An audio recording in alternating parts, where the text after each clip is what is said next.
مرحبا بطيبة تراحب ونزيد ونعيد باسم ابو مشعل يوم ان الكرم مدهالها عادة الفرهود الها من الفخر المديد وفي مراقي الطايلة تعتلي منزالها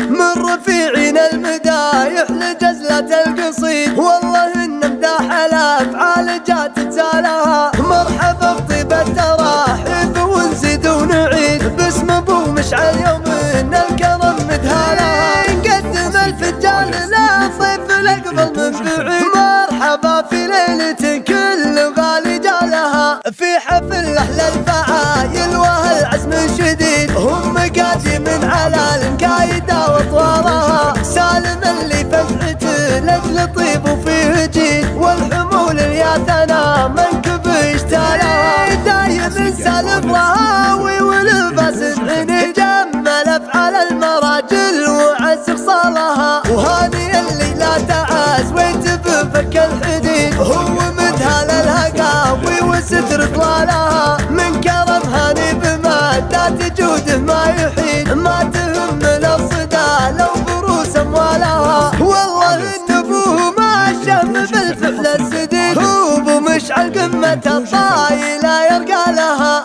قاسم اللي لا نخيت بحاجاتك يفيد وسع اخبار الفعايل وجمل حالها جد فرهود ذكرت على الفعل السهيد يا عسى عظم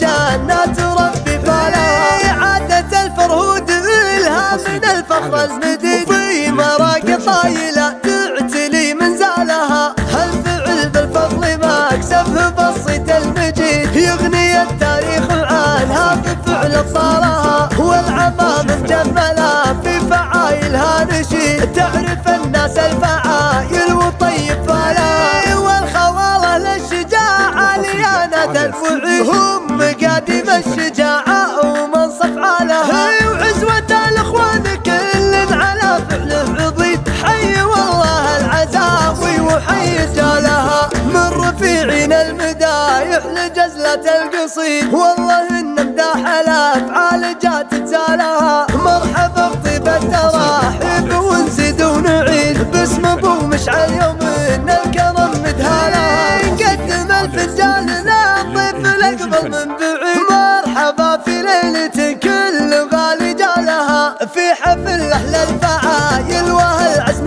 شديد هم قادم على الكايدة واطوارها سالم اللي فزعته لاجل طيب وفيه جيد والحمول الياتنا منكب يشتالها دايم سالم رهاوي ولباس عيني جمل افعال المراجل وعز خصالها وهاني اللي لا تعاز ويتبفك الحديد هو مدهال الهقاوي وستر طلالها من كرم هاني بمادات جوده ما يحيد ما تهم الصدى لو بروس اموالها والله ان ابوه ما شم بالفعل السديد هو ابو مشعل قمة الطايلة يرقى لها قاسم اللي لا نخيت بحاجاتك يفيد وسع اخبار الفعايل وجمل حالها وجد فرهود ذكرت على الفعل السهيد يا عسى عظم جنات ربي فالها عادة الفرهود الها من الفخر المديد وفي مراقي طايلة تعتلي منزالها هالفعل بالفضل مكسبه بسيط المجيد يغني التاريخ عنها بفعل ابطالها والعمام مجملة في فعايلها نشيد تعرف الناس الفعايل وطيب فالها